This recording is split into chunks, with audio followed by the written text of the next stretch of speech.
Ladies and gentlemen, welcome back to Fire for Effect. My next guest is a veteran of the Canadian Armed Forces. She's a wife and a mother of 3. She's currently an event coordinator and a public speaker for PTSD within the veteran community and was recently crowned Mrs. Canada Universe. So please welcome to the show and enjoy the conversation with Giselle Drew Walsh.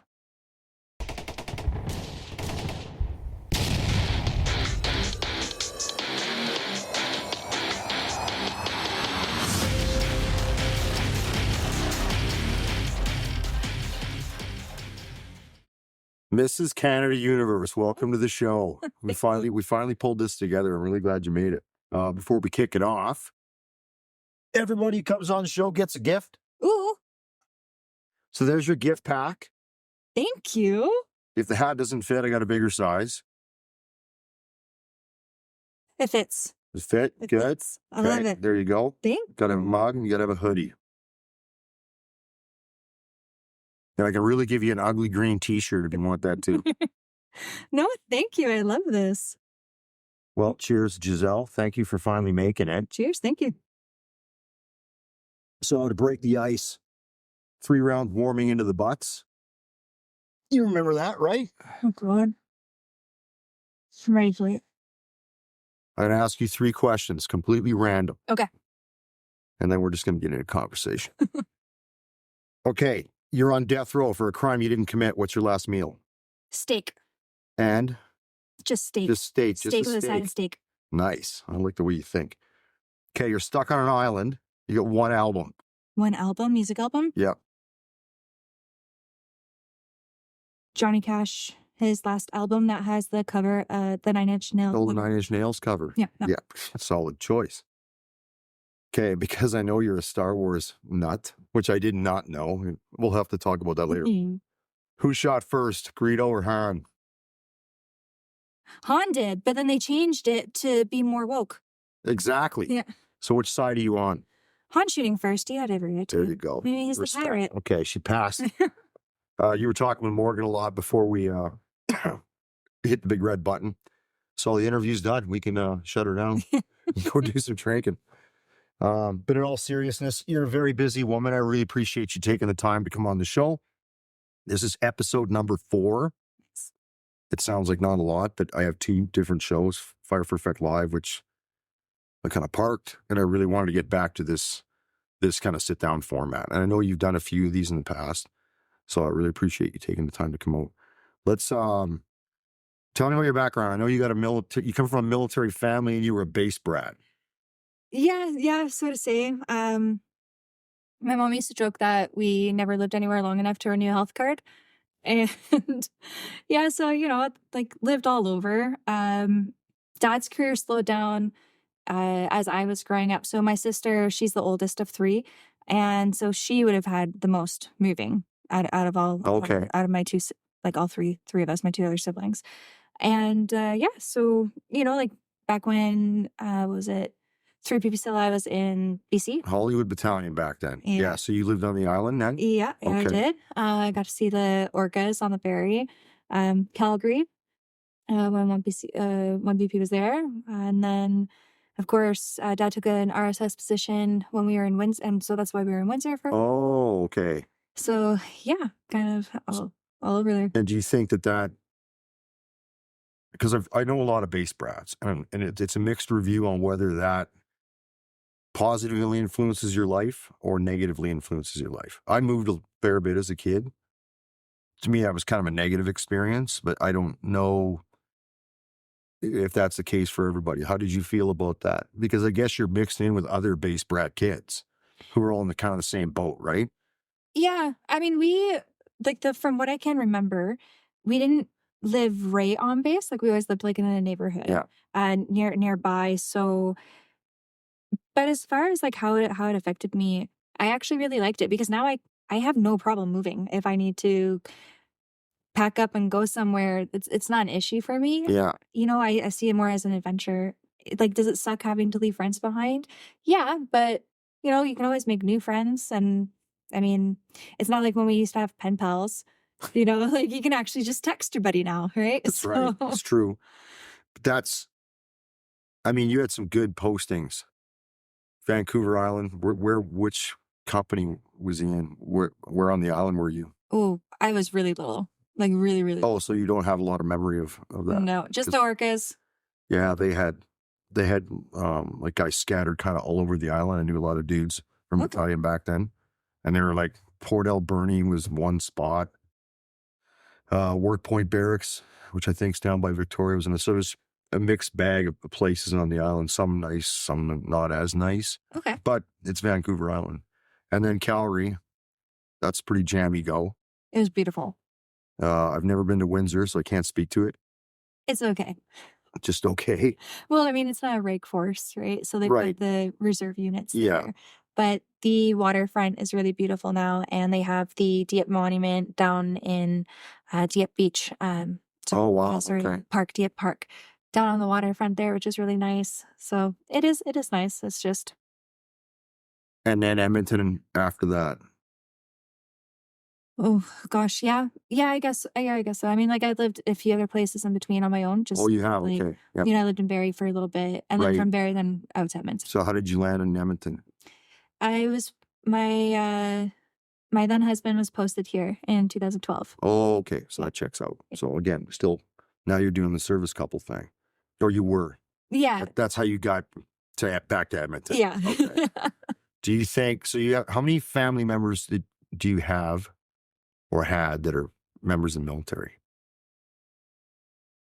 At least 8. Wow. At least 8. As my grandpa's Air Force. Yeah. My dad, my uncle, my other uncle, my aunt, my cousin, my brother served for a bit, and then of course like distant family members. Outside of immediate. So I'd say at least 7, 8.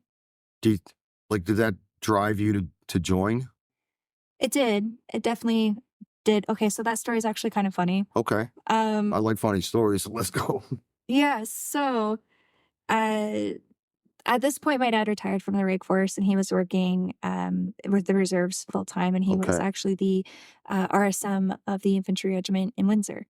And I had done a lot with that regiment. So I outside of just growing up in the Army in general, like I was bartending in the mess. That's right. In the junior ranks mess and in the sergeant warrant officer mess before I joined. I did photography for the infantry regiment that my dad was RSM of there. Oh, nice. And so I already knew a lot of these dudes already, and I was already friends with them. I was working at a restaurant. I won't say which one, but I was working at a restaurant, and I got fired, and I came home and I was like, Dad, I just got fired. What do I do? What did you do? And why did they fire you? They were closing. So I was the last one hired. So then first one fired. Got it. Yeah. So that really sucked, but I came home and I was like, Dad, what do I do? Like, what am I supposed to do? Like I had planned to work all summer. What's the Army like? Because a few of my buddies have been like, oh, just like come join. You already hang out with us anyways. Like, it's okay, cool. And he's like, well, you can make a few grand in the summer. And because you were in school at the time. Yeah, I was. So I was like doing like pre-nursing courses and everything like that. And he was just like, yeah, you can earn some money. And I was like, sweet, let's do it then. And I was like, well, what do I do? What do I join? And there was the infantry regiment, the service battalion, and armored. And I was like, so Dad, like, what's the infantry like? Oh, it's when you learn to hunt, kill, and destroy the enemy. All right, cool. What about the other 2? And, he basically said, well, fuck them. And I was like, well, I guess I know what I'm doing then. So. Because I was good at, it had to come up. You beat me to it. And I know a lot of female people in combat arms trades. I was there when it first started. Nice. It was very weird. We got through it. But I always ask, especially females that join the infantry, because I know dudes who cannot pack the gear in the infantry, right? So a lot of them end up in the artillery or the armored or whatever, engineers. So that's it. Your dad influenced that decision because it's like, why the fuck did you pick the infantry? Well, I mean, like I couldn't. I guess you had limited options. Yeah, right? well that. Units or whatever. that. And, you know, when dad puts so much emphasis on one, Of course, and he's then a little biased. makes it Yeah. very clear that I can't pick the other two. It's kind of written in sand at that point, or in stone at that point, you know. Because, like, for me, everybody assumed that I became an artilleryman because of my grandfather and 2 uncles. Okay. So what Like- was the reason then? Fucking random. I didn't even want to join the army. What? So I just needed a summer job. Very, Okay. very similar situation to what you're talking about. And a lot of people have heard this before. And had no aspirations, was never in cadets, did not pay attention when recruiting people came to your school and shit like that.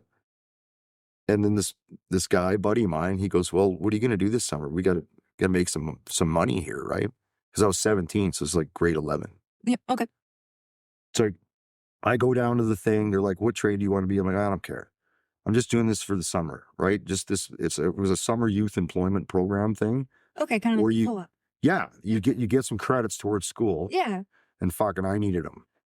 I was not applying myself, and so I walked in, and they were just firing guys into different platoons, and the third one was called 3 Troop. Okay. So random, roll the dice. That's where I ended up. And that is it. That is my whole anticlimactic story on how I. Now, obviously, it changed my life, and then 25 years later, I still need a summer job. Yeah, that's how it happened. So it's like your dad influenced the decision because he was an infantier. So Yeah. that was everybody in your family, like at that time, infantry. Because your uncle Dan, Yeah, my uncle Dan was I know infantry, him. and so my uncle Phil was not. My aunt Tara, she wasn't either. She went through the military for the purposes of like the ROTP, like the Right. you know, and just Yeah, get your education covered. Exact- Why not? exactly. And she's in the medical field, and you know, like my grandpa be Air Force. My mom, that's how she met my dad. My mom was Navy. They met in Cornwallis, of all places. Wow. Yeah. Do you get like in family fights at Thanksgiving and shit about who's in the best trade or best element or whatever? No, thankfully not. I mean, there's been, you know, those are always bound to come up sometimes, but no. Like everyone's pretty good. That's funny. So let's talk about your like first experiences. You're going on basic training, and I'm assuming this is in Meaford or somewhere around there. Yeah. I know Ontario very well. I haven't even been to fucking Petawawa. Shiloh, Manitoba, Edmonton, Calgary, Chilliwack. That's as far east as I've been. So Okay. So I did basic training in Windsor, okay, and then I went to Meaford for SQ. Yeah. Back when they had SQ, and I got medically released, like returned to unit, Yeah. RTU'd from that because I busted up my shoulder. And that happens on that course. Yeah. yeah, I mean, it was because of was it like cock PT, right? Like we did something wrong, so they're just like tear down mod tents, set them up 3 feet to the left, Right. right? You know, busted my shoulder, and so then that really sucked. That put me behind a bit. Went back home, healed up, did my SQ again in Windsor, and then How long was that before you get back on it? Because like these courses get canceled and shit all the time. I've seen guys yeah. in Pat platoon waiting to get on. Oh no, but this was during the time where like this was 2008, so Okay. like courses were just firing. Balls out. Firing, Yeah. firing, I was firing. deployed then, so Yeah, so like Yeah. everyone was busy. yeah, You very know, busy. But that's you know. also a thing. It's like everybody's deployed. Who's going to run this? Yeah, that's true. That's Because before that, well, a few years before that, I was a tasker at area, and I couldn't get people to do anything. And I felt bad for people in your situation who would wait a year to get on like their next course. It would take them fucking 3 years to get fully trade qualified based on just courses getting canceled. yeah. And then especially with reserve units, they'd start saying, fuck this, we're running in a house. Right? Yeah. You To gotta- make up for those deltas that all these training centers just couldn't do it. So you lucked out. I did. Because if you got in 2 years earlier, you'd still be waiting to go on that SQ. Really? Oh. Yeah, it was bad times. Oh. So you finish SQ. I'll stop talking now. Can't do this. I went and did my DP1 in Meaford. Yeah. I actually loved it. Like, I really like Meaford. Like, Warner Hill aside, I like Meaford, you know? So I have Not too nothing to many people complain. say that. I mean, like, I know the saying is like where happiness goes to die and stuff, but I mean, like, look, you go down to the beach, you have a good time just hanging out at the Yeah. beach if you've got the time. Obviously, if you're on courses like BMQ SQ, sorry, I guess it's BMQ land now, DP1, like you're not gonna have time to do that. But if you're in Meaford in a staff position, Oh, you're having a good time. it's sweet. You go to, what is it, like the tipsy canoe or the tipped canoe, I think, in town. You go there, you go down to the beach. Like Mayford's actually really, really nice. Yeah. So Well, my roommate Dave, who you'll meet later on when we wrap up here, yeah, he was the range control warrant officer there, really, and he loved it. And then he went to CSOR after that, then counter ID. But he speaks highly of Meaford. Had a great time. Like as a guy posted there, I guess it's always better when you're posted there versus on course sucking on it, right? yeah, yeah. I'd have my, like when I'd leave, Yeah. there's, the giant hill, right? Like you gotta truck up it just to get into Meaford. But I would put my car in neutral and just like coast down that thing and see how far I could go before I'd have to like go back into drive. That was out of all my memories, that's probably one of my favorite. Is that right? Yeah, it's such a silly little memory, but it's like it's fun. Like the little things that you remember about it, right? Like the little shack bar at the bottom of the hill. Yeah. So Meaford's near and dear to your heart. it is. You and fucking Dave. That's the only two people I've ever met. It's that. But I've never been there, so I don't know, right? I can tell about Wainwright. Wainwright's all right. It's better than Shiloh. I mean, I haven't been to Shiloh. Oof, you're not missing much. I spent a lot of time there. So you finished DP1. So you're obviously committed to sticking with this for a while. Yeah. So it wasn't just, I'm going to do it for summer, make some money for school, and then I'm fucking out. Yeah. You said, I'm going to stick with it. You're not hating it. And are you looking to deploy at this time? Because this is 06 to 08. Yeah. That's kind of like the peak. Would you agree?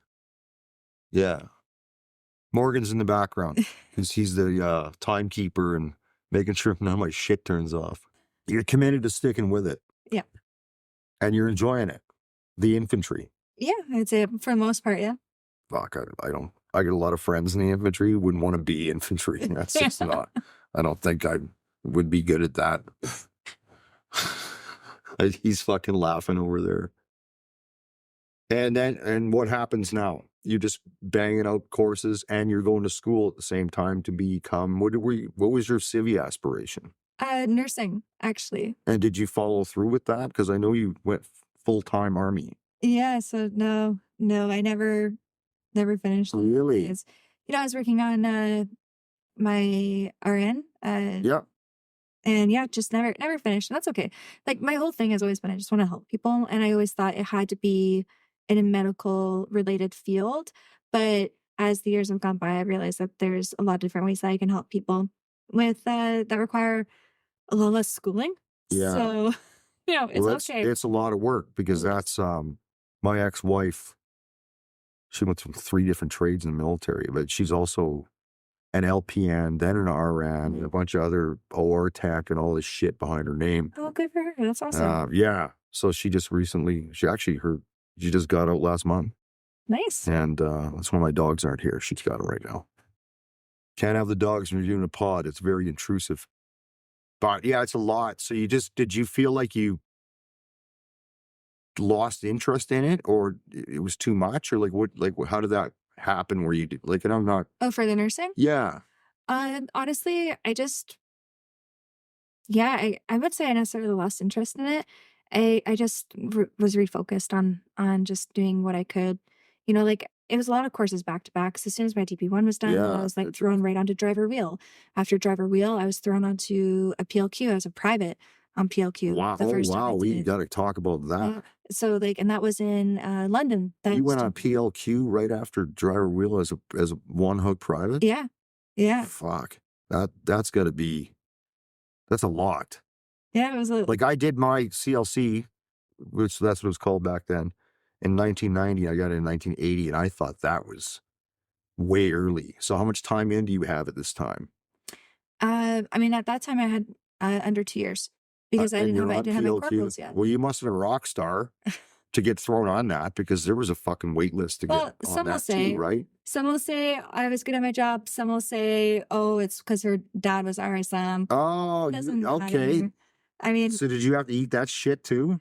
yeah. And That's a stupid question. Of my course you did. dad- Of course you did. my dad was the kind of, and I love him for this, but like, there was a time where I had to call him and I was like, Dad, I think it was my running shoes.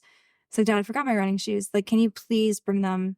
I need them. I'm going to get in so much trouble if I don't have my running shoes for PT. And he goes, one man, one kit.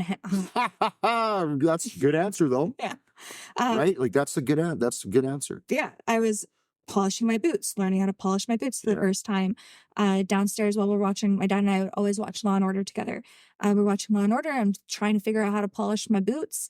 And he looks over at me and he goes, "You're doing it wrong." And then I'm just holding my boot like, yeah, okay. And that's it. That's it. So like so when people were like, "Oh, she got this course because of her dad," I was just like, oh, bro, if you even knew, like my dad would have like probably stopped it. Like stopped me from going on that course. That's You know, more like, realistic. Yeah. yeah. But yeah, no, it's interesting. That was back when it was 6 mods. You know, like mod 6 was your field. Yeah, it's. And I couldn't get my mod 6 done. And because I ended up, my ex-husband and I, we had got pregnant with our daughter. So I couldn't do my mod 6. And then they changed it. So then I had to redo the whole thing anyways. There was a big problem back then. They wanted to break all these courses into mods. And then this is going back to what I was saying. They weren't running, or people couldn't complete them because it just took so long. And when I did it was one whole course broken into 2 parts, and it was 11 weeks long. So you got like a weekend off halfway through one, and then you go into 2, and it was simple. And then in an effort to save money, because that's what it was all about, they started busting these things into little bite-sized pieces. I don't know if it was a quality life thing or if it was a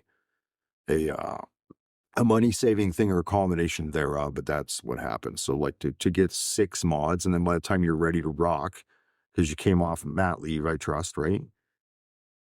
This is after your daughter was born? Yes. Then after she was born, there was, I went on sub reserve for a little bit, just stay at home. And then when I came off sub reserve, they're like, psych, changed everything. Yeah. You got to start over. Yeah. Fucking brutal. Yeah. Luckily, just that was the only one I had to redo. Oh, that's good. I didn't have to redo the rest. It was just that one. And at that point, they changed it to 4. And then we got through that. And then because they took out the sergeant part of it, Yeah. it was just, and then, fast forward, they're like, psych again. Now you have to redo it because we changed it back. And so I've done PLQ like 3 times. Wow. Let's take a break. And when we come back, we're going to dive more into your military aspirations. And then we're going to get into all the good stuff you got going on now.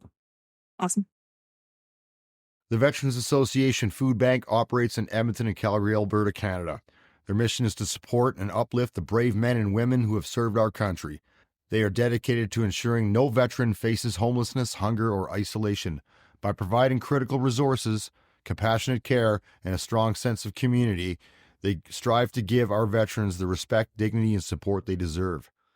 If you are a veteran or know of a veteran in need of these services, or you just want to help out, please contact the Veterans Association Food Bank at veteransassociation.ca. I'll provide a link down below.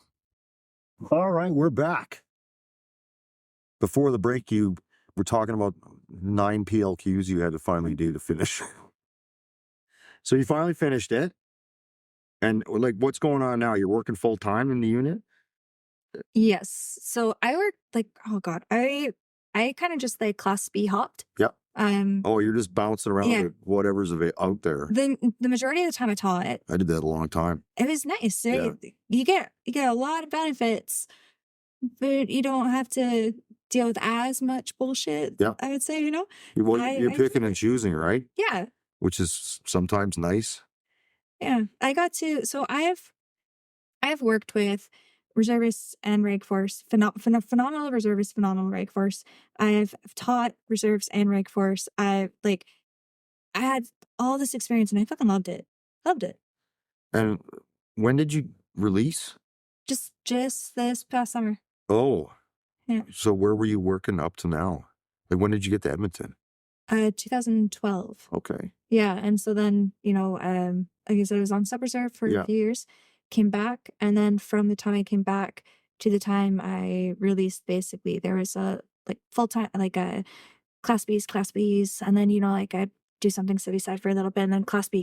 Okay. So you just like choose your own adventure type. Yeah, a little bit. And did you never want to deploy, or did it not come up? No, Like, I did. Because correct me if I'm wrong, you haven't deployed? No, I haven't. No, so in 2008, I believe, from what I remember, like there's a bunch of our names, and that's when it was like really competitive to try and like hopefully get over there, right? And then I bummed up my shoulder, and it just didn't work missed out. those windows. Yeah, it didn't work out. That's crazy because we were starving for people. I thought so anyway. Maybe not. Felt like we were. Yeah. Did you feel shitty about that? A little bit. 'Cause there's always that whether a notion is the right word for it, or there's the feeling I have for it myself, which is, and that's where you start getting into the comparing, like, well, I didn't do this, and so that person is better than me. I can't be as good, or like the biggest thing, and I said this in one of my other talks before, was I do a lot of public speaking and advocating for mental health awareness for veterans and their families. Thank you for that. Because you've grown up around it. Yeah, of right? course. Like I saw all that stuff. I saw what having no resources does to a family, and I don't want kids to feel like how I felt as a kid, and I'll touch on that in a minute, but I do a lot of talks for that. I speak at places, I go to events and everything. And, I even had someone in my chain of command say to me, like, well, you didn't deploy. And I was like, yeah, I know. And I'm not going to now. Like where am I going to go? Like, it's fine. And, he basically threw that back at me and was like, well, I've done this and I've done this. So, why would someone want you to speak? And he legit was just like, what do you bring to the table? And I felt like really humiliated in that moment, because it's like, okay, but I know that. Like, I know I don't have the same experience as other people, but what I do have experience in, I have experience in being that little kid who loves her dad, like with her whole entire heart. Yeah. And doesn't understand why he wants to sit by himself, because he doesn't have anyone to talk to or go to work through what it is that he's going through, and trying to figure that out. I don't see a scrape or a cut on his arm. I can't see an internal wound. I have experience in that. So, it's kind of a balance, I guess. Yeah, that's what's the word I'm looking for? Fucking disconcerting that somebody in your chain of command who's in a command leadership position would throw that back in your face. Because I could walk up to that guy and go, what the fuck did you do over there? You want to play the experience game? Right? Yeah. Hang on the board. That's what you don't do. Yeah. That's what you don't do. I don't care what anybody did over there. And I don't care if people didn't go. But I met guys, regular force combat arms guys in the mess, trying to figure out ways to not go. Those are the people I got no time for. Like, this is your job. This is what you do. So when I look at people like in your situation, looking for an opportunity to go and do it, do your job overseas, and it just doesn't align for whatever reason. Could be medical, could be family, but you are ready, able, and willing to go and do the job, and the opportunity doesn't present itself. That's not on you. It's just how the system works and how timings work. It's people that fucking find ways to not deploy. I got no use for those people. So then you just got out. What drove that? That's always like, it sounds like you're having a pretty good go, picking and choosing, doing a lot of teaching, taking taskings, and doing all those good things. Those are fun to do when you can pick it. Like, why did you pull the pin? It just, we don't have to go there if you don't want. It was my time. It's I'll just say it was my time. Yeah, that's my short answer. When people ask me, it's time to go. Yeah. Yeah, no, that's good. So it's a hard decision to release because Yeah. it's a life-changing thing, right? I look back at a 25-year career and go, wow, where'd the time go? What am I going to do now? I don't know anything else really, but it worked out. You take the plunge, out you go, turn your shit in, pay the $30 for the canteen cup you can't find, and you're moving on. Now, what's happening now? Because I got a whole ton of questions. We have to get into the Breaking Dress Regs podcast. Definitely got to get into that because it's awesome. And then this lovely garb and that tiara, we're going to talk about that, how you got to that, and your public speaking. I have a long list of your accomplishments, right? I'm not going to read them all out because we'll get into your socials and where people can reach you later on. So I'm curious, did this all link together? Did one thing springboard to another thing? Like, let's start with your release. And did you have the pod while you were still in uniform? Yeah. Okay. So I started. Let's talk about the pod. Perfect. Yeah. So I started the podcast in 2020. Oh, it's that old. Yeah, Fuck, I know. I'm out of date then. No, so like that's the thing. I don't have tons of episodes because it was something that was just really like a hobby. Yeah. I just wanted to really kind of like archive experiences and highlight things that like veterans are doing, like veteran initiatives. And So that was the driver. And It was. And podcasting was popular. Yeah. So here's the thing. I wanted to do this podcast for years before that. Mm-hmm. But I get a lot of imposter syndrome sometimes. Like when you're saying like the accomplishments, I'm like, oh God. I was like, I get imposter syndrome sometimes. Who am I to do this? Yeah. Like why would... Well, I'm glad you did it. Thank right? you. And I know a lot of people who've spoken highly of it. Oh, thank you. And that's what finally led us to this long-awaited conversation. So I'm like, fuck, that's really fucking cool what she's doing. And so those drivers were around. What are your drivers for the pod? Let's go back to that for a second. Yeah. So wanted to archive experiences and highlight veteran initiatives, whether it's a business that they have going or something that they volunteer with. Okay. Just to get it out there more, because we often lose sight of a lot of the experience that like you guys have, or it gets like whittled down to a 3-sentence citation, and it's not the full picture. It's not the full thing, right? Yeah. And we owe it to everybody to save those things so that it can be listened to, because the amount of the level of patriotism that Canada had back in from 2002 to 2015, was so high, and now it's gone. And it's like, Tim Hortons had their freaking Tim Hortons hat that had like the, what was it? Oh, the arid cad pack. Yeah. Everyone was behind. Like, yeah, there were some people who'd have like some picket signs and stuff and not support what was going on. But otherwise, the whole nation really rallied behind the forces at the time.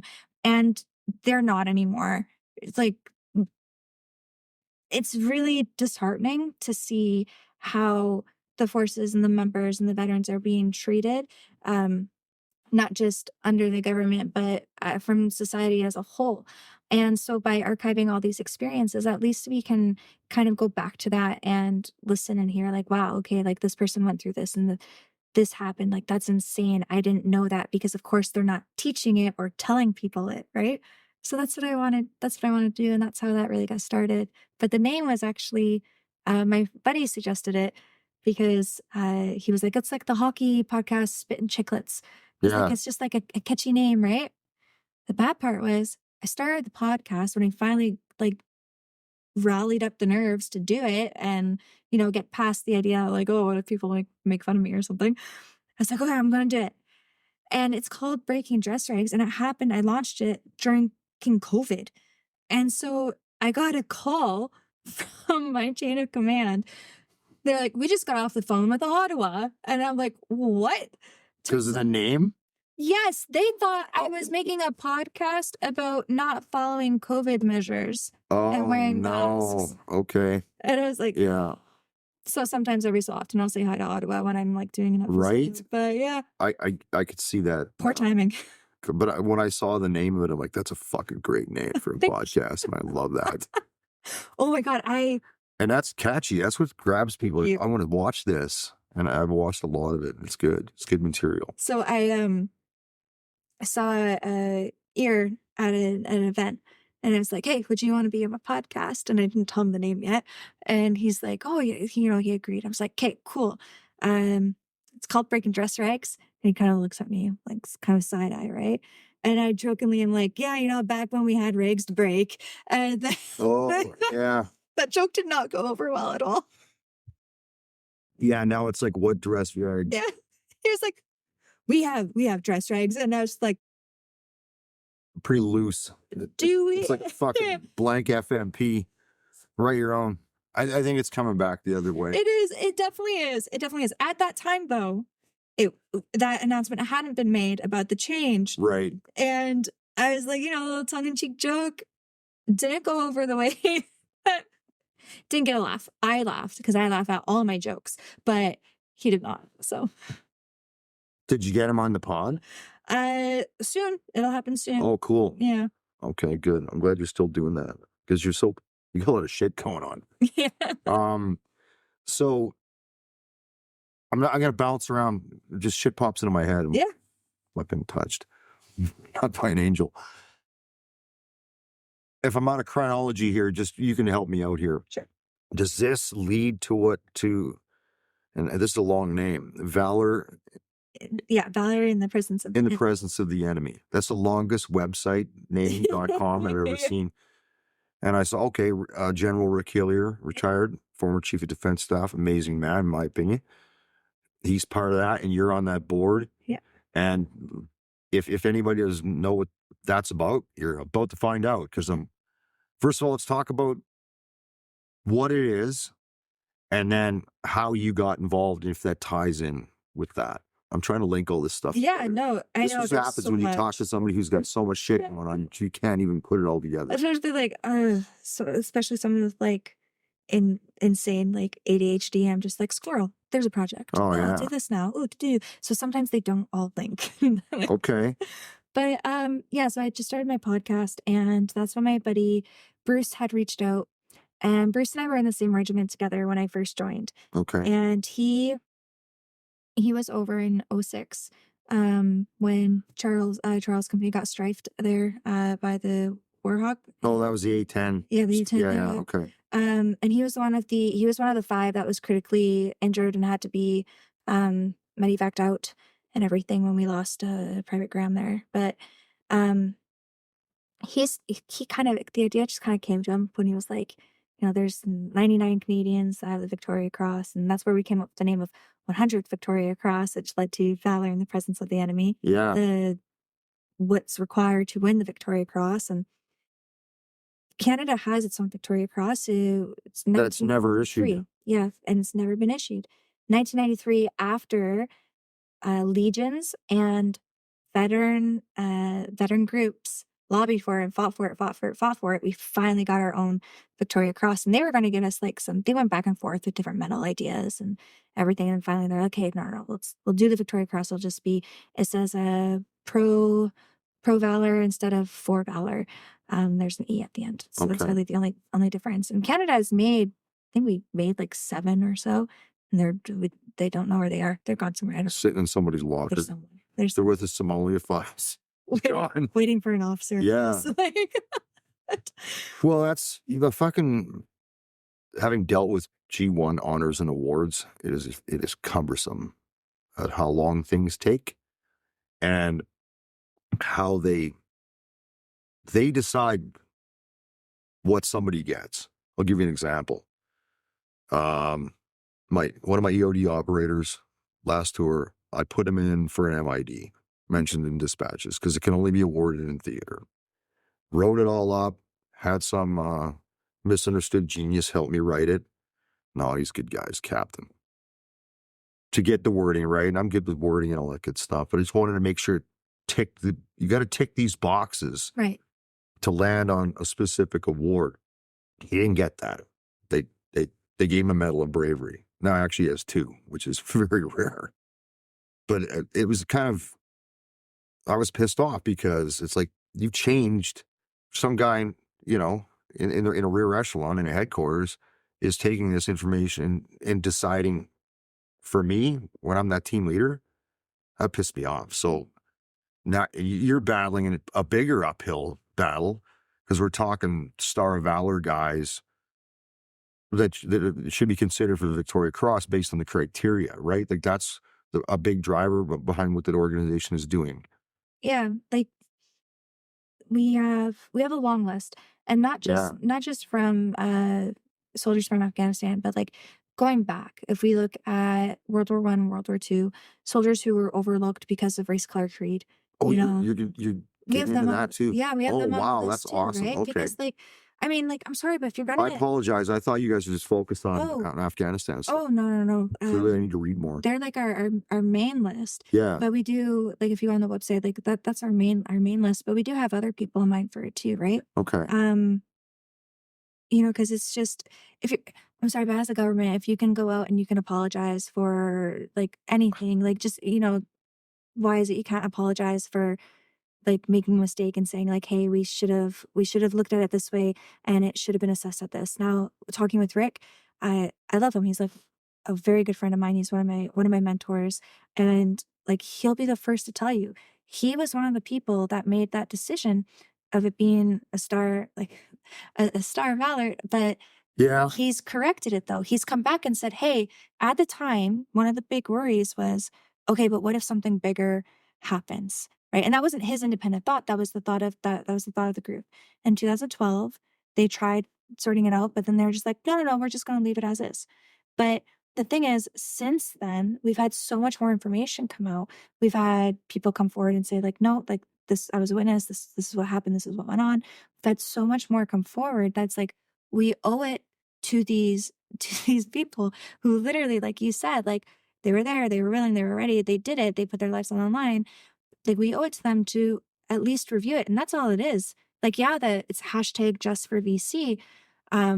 Because he's like the camel's nose under the tent. Like that's, Yeah. you know, that's who we're leading with, and rightfully so. I mean, granted, if you look at like just for what he did alone, but it's like just review it. Like Aaron O'Toole brought it to House of Commons. Mm-hmm. It was going to, like, ideally it did have all of the parties' support so that an independent review committee would be started so that we could review citations.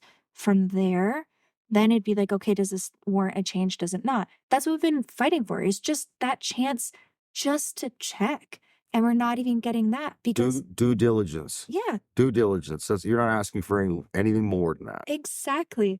But it's almost like ego and fear play such a big role in that they can't even fathom the idea that they might have to go back and write and correct around there. It's like, why not? Literally, what bad comes of it? I can only think of good. I think of it as, well, I mean, obviously there's going to be a lot of media around it. We can get people excited and like rallied up and inspired of these experiences, and we can, you know, build that patriotism back up again.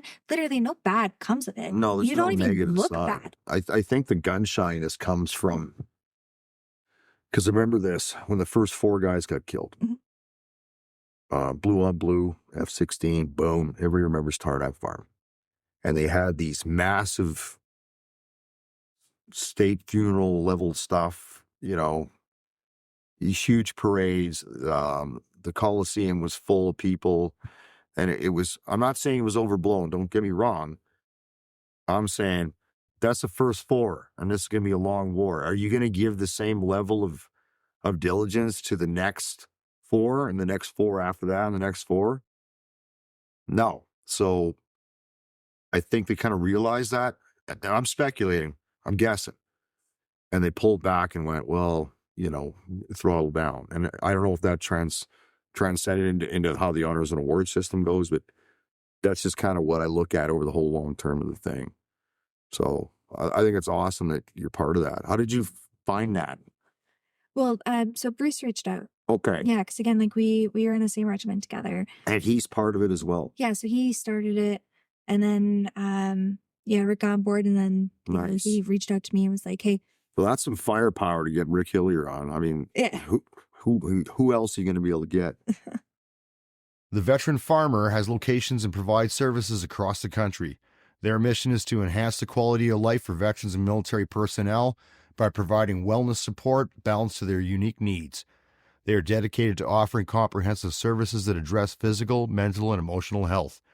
Their services include, but are not limited to, mental health support, administrative assistance with Veterans Affairs Canada, and healthcare services facilitation. For more information on how you can help, or if you are a veteran in need, go to theveteranfarmer.ca. And again, I'll leave all the contact information for them down below. All right, we're back. We had another break in case you missed that. So, valor in the presence of the enemy. I don't know why I keep having to think that. It's a long, amazing initiative. Who's the focus? Let's give them some cred. Just La Rochelle." Jess La Rochelle was private with, what is it, 1 RCR? Yeah, so the website is a long one where you get your pen out. Valor in the presence of the enemy. It's Canadian Valor, VALOUR, in the presence of the enemy.com. You can find everything out about the initiatives that Giselle's involved in. And I just think it's amazing. I'm glad that's what you're focusing your time. You got speaking engagements still? Yeah, I do. Yeah, there's a boots on the ground gala in Airdrie, and I'm already I'm speaking there. So let's get into speaking of red carpet. We've been saving this for the end. How you go from infantry soldier, from a military family, to speaking engagements to help promote mental health awareness, dealing with PTSD, working with valor in the presence of the enemy. And suddenly we have, do you want to hold that up so everybody can see this? Mrs. Canada Universe 2024-2025. Congratulations. Thank you. And cheers. Oh, I'm going to crack that. It's empty. It's okay. I can't cheers. Empty. I'll drink for you. I'll take 2 sips. Okay. So I know nothing about pageantry. Don't take this the wrong way. No, I'm still learning myself. It's okay. Yeah. Because like as a kid, you'd see Miss Universe or whatever, and they put some blonde bimbo up there who say a bunch of shit. And you're just like, what is this? Is it like, that's my uneducated, clearly not correct perspective. And then just reading the narratives on this about what gets you there, just walk us through that, because I don't know anything about it. I'm so curious about that. I could talk about military shit to the end of days, but I'm fucking into this. So for Canada now, in the last 2 years, Annie and she's a brilliant business owner. She has Miss Canada Inc. and she now owns these titles. So if you want to represent Canada at the majority of most pageants internationally, Okay. you have to win at a national level now. So you can no longer apply and hopefully get picked and pay your way in. You have to actually compete and win. And so I'm the second woman to win Mrs. Canada Universe, Mrs. And I'm so excited. I leave for South Korea. And that's we'll come back to that. South Korea. How did you even discover this world? Oh, wow. Okay. So actually through Instagram, I was just really? scrolling. Yeah. And like a sponsored ad popped up and was like, do you want to be like the next queen, blah, blah, blah. And I was like, well, you said, fuck yeah, I'm doing that. Yeah. I was like, I like dressing up. Like, yeah. I like not always having to, look like a boy. Like I want to wear dresses and be pretty. Right. So You've had like, enough, sure. You've had enough campaign fucking guns. Yeah, so I was like, why not? And I looked into it, and I always thought that it was like the American system, and I only knew of the Miss category, which is, you couldn't be married or anything. Oh, really? You have kids, yeah. And okay, because I'm like, what's Mrs.? Yeah, so okay, so you couldn't be married to be Miss Universe? Yeah, to go to Miss Universe as of up to last year, you couldn't be, I think, over the age of 30. You couldn't be married. They changed that now so that now you can be whatever age and you can be married or even pregnant. So there's not a big difference between Miss and Mrs. anymore. But Okay. before last year, the big difference was Mrs. was for married or divorced women. Wow. Yeah. So what's the criteria? Like, what do you, obviously you just can't walk in, you know, because you're a hot chick, you know, with a nice rack or whatever. Well, Like, so there's got to be more to this, right? yeah, Because like you got a bunch of checks in a box to me that would put you there as far as what you do for veterans. Is that, am I going down the right hole here? yeah, like you have to have have an advocacy platform.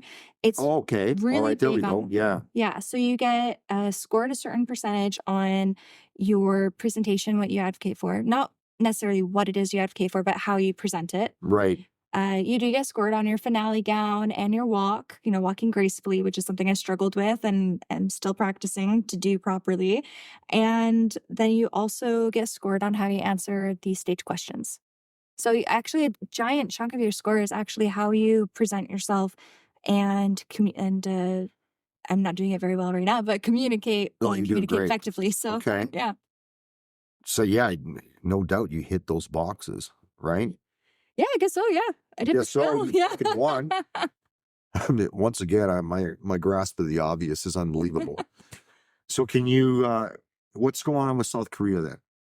So in October, Mrs. Universe is being held. So now that I won at the national level, I'm going to represent Canada On the with international stage. on the international stage. And this year it's in South Korea and Incheon, South Korea, and for about 9 or 10 days with 109 other women. So there's 110 of us in total. Wow. For 10 days. And it's the same type of format then? You got to do the same type of things? Yes, but it's harder now because you get scored on your daily appearance. So they don't want you showing up to even rehearsals. So there's a lot of rehearsals, but they want you showing up like looking proper. They don't want you showing up like sweatpants or anything. So you get scored. Yeah, when you're going to Walmart. Yeah. Okay. You know, like going for people watching, you know, Sure. like Yeah. you gotta show up looking, you know, graceful, elegant. They're looking at your, you know, attention to detail. Do you, when you're given a task, are you showing up on time or are you Oh, are you you like should kill that part. I know.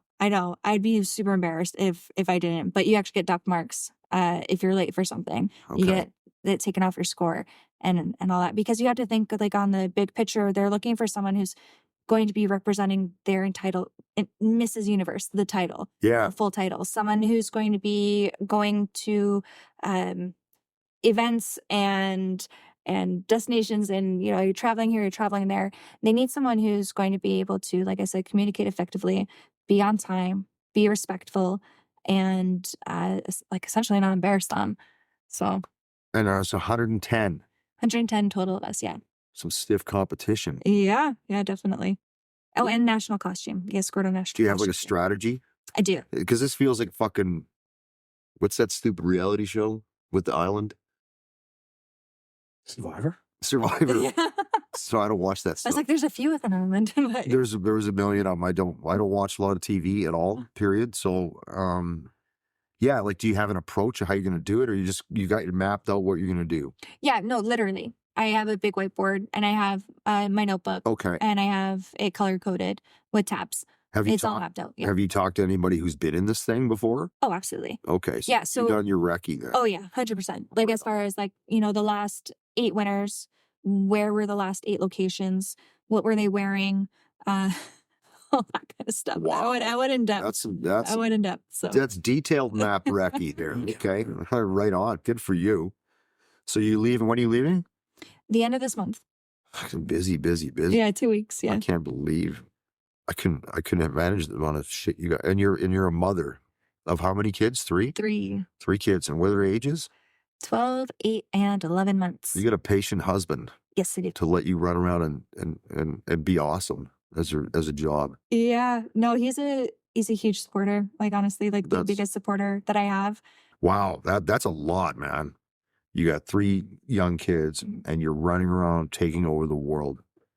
and saving fucking people. That's just amazing. Thank you. I'm blown away. So what you're talking about, different outfits you got to bring over there? How many outfits do you got to bring? Like a different one for all 10 days? It feels like that's how my girlfriend packs to go for 3 days. 2 for every day. 2 a So day. I've got about 16, 17 outfits that I have. It's a good thing you get your luggage covered because you're a veteran. Because that would be crazy. So what's talked about these outfits? What are they? Yeah, so I find in large groups, sometimes it takes me a little bit to warm up. Yeah. But I don't have that luxury because we have people who are going to be watching us and seeing how we interact. So you're right in the breach. So I gotta go in guns blazing, right? So I figure if I know that I'm going to be a little bit quiet, then I might as well let my outfit be loud until I warm up, right? So I've kind of coordinated all my outfits to highlight different significant military events. So I have one outfit that is my nod to Vimy Ridge. And, it's, the colors are, like the tan, they've got the brown lace up, they're heels, but brown lace up boots, collar dogs that are just like maple leafs. And the replica Vimy Ridge medal serves with the colors that I'm going to make into like a beret, sorry. Yeah. I've got my nod to D-Day. So I've got 4 rings, Juneau, sword, Utah, Omaha, and the gown is gold. So Matt, you put some thought into this. Yeah. That is. Yeah. And I've got for salsa night, right? It's a really fun, sparkly black, kind of like salsa dress, but my accessories are I've got snake barrettes, a snake bracelet, and snake ring. And so that's my nod to Medusa. And I've got, so even though I have a snake ring, I have another ring that has 5 blue stones on it. And the 5 blue stones are because blue on blue. And, Oh, man. That's some serious 2002. detail level. Yeah, to 2015, we lost our 4 in Tarnack Farms and Private Graham during Medusa. So that's why it's the 5 blue stones for him, for those 5 gentlemen. And so like everything, I've got the gown for the Queen's Ball. I've made it to kind of be similar to the Victoria Cross, and then it all leads up to, and all these outfits are leading up to the national costume. And the national costume is the first time ever that a national costume at any pageant for Canada is paying respect to the military and its veterans. So, wow. Yeah. I not only is it hand stitched using the Army issued sewing kit to be are you serious? as authentic as possible. Oh my God. It has like Army netting on it, but it's inspired by Mother Breath from Vimy Ridge. And it has handmade poppies that have been made by veterans across Canada who have been mailing in poppies that they've made. The poppies are going to be sewn onto the back of the cape and cascading down. So I've got over 60. You mentioned that. Oh, thank you. That was handmade by a very close friend of mine in the military. He's in Gagetown right now. Actually, he's retired now, or he's retiring. And his wife made those. I caught a glimpse of this the other day. I don't know where I heard you mention that, so I'm like, I want her to have that. Thank you so much. If you can find a use for that, please do. Absolutely, it's going to go right on the dress. Awesome. So sorry to interrupt. Handmade poppies. There's another one. I hope it can help you out. Absolutely, thank you. It's beautiful. Which one do I aim it at? Oh, anyone. Anyone. It's beautiful. Thank you. You're welcome. Thank you. That means a lot. Like my whole goal with this national costume is, I know it's costume, but it's a very important gown. And my whole goal with it is that when people see it, I hope that the feeling that they get is, just like, I hope they see and understand the awe and reverence and just like love I have for our military and our vets, and like those still with us, but then of course those who no longer are, because I think that it's really important to be able to talk about them as much as possible. It's symbolic, visual, powerful messaging. That's what it sounds like. And the level of detail you're putting in. This is why women are smarter than men. Sometimes I argue that. But we couldn't have planned this. There's no way. We just, that's amazing. So have you collaborated on this level of detail? You're just naturally that brilliant. Well, It's okay. You can say, no, I'm naturally that brilliant. Don't worry about it. I don't know, like, it's just, I'm artsy, I guess. Yeah. And how long have you been like thinking about this? How much planning has gone into this to get to that 20 outfits you got to bring over there? I won in July. Yeah. So it's been 2 months now. Oh, that's it. July, August, September. Yeah, 2 months. Yeah. I just did all my sketches, started putting all of it together. And like I said, like I'm the hand stitching the one. And you're building your own like dress gown for the national costume. Yeah. Yeah. All the other outfits are pieces that I've like put together. Okay. And like, oh, I'm going to grab this from here and I'm going to grab this from here. Right. And, getting like the things like the rings made and stuff. So that's amazing. I couldn't handle that. There's no way. There's going to be a full lookbook. So I have oh man, make sure photo sheet. Who's rocking the socials on that? Like, is there people there to help? Yes. Film all this shit for you? Yeah. So that's crazy. It's amazing. Yeah. The Veterans Channel is making a documentary about me and my journey. Okay. We'll have a cinematographer in South Korea with me. And then we'll do taping afterwards as well. And they're putting it all together, a lookbook, which will have the outfit, but then also on the second page, what it's inspired by. And so it's kind of like fashion meets history. So when you look at it, you get to see the outfit, but then you also get to read up on what that outfit is representing. Nice. And is this pageant covered? Can you watch it on TV or anything? I hope so. How can people, there's obviously going to be a website. There's going to be some streaming stuff on the website. So yeah, the coronation night, so the crowning night will be streamed. Yeah, it will be available to watch online. Yeah. Okay, well, you're gonna have to keep everybody in the loop on that. Speaking of that, what do you got over there? This is my gift for you. Thank you very much. And that is, give us the significance of this. So that is the very first tiara I was ever given. Oh, this isn't one of those plastic ones from the Halloween store. Wow. So okay, sorry. Every pageant you do, typically they have some awards that they hand out, whether it be, Mrs. Photogenic or Mrs. Popular or whatever, based on kind of your personality, right? So the very first pageant I've ever done, I've only done 3, but the very first one I ever did, I won Mrs. Motivated. And that's the tiara I got with the sash. So I'm gifting that to you. Thank you very much. And that will go, I got to do some adjustments. That goes on the wall. Everybody that comes on the show typically brings in they'll be very confused. Something, and that's gonna be a conversation piece. So I really appreciate that, Giselle. Thank you very much. Okay, there you go. how to get it the right way. Yeah, I'll make sure it doesn't get scuffed and scratched. It's just a loaner. I know that. I appreciate that. Thank you very much. It's yours. That's my gift. That's awesome. We're gonna wrap up here quick, but any last minute plugs, your socials, what you got coming up that people should be aware of. Yeah. I'd be amiss if I didn't point out the wonderful, wonderful people who have helped me get this far.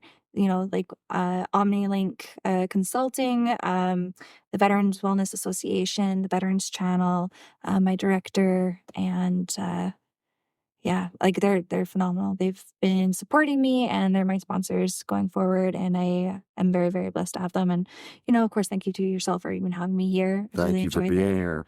It remotivated me, which is awesome.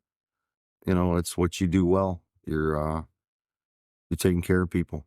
So check out the Breaking Dress Regs podcast. You can get at Giselle you're on Facebook as well. Facebook, Instagram, all over the internet. Go to coolestpeopleincanada.com. She's there. And I'm looking forward to having a sit down again, a follow on after your success in South Korea and as the initiatives that you're involved in progress and move forward. So thank you very much. I know you're empty, but cheers. Cheers. And we'll do this again. Awesome. And we are out.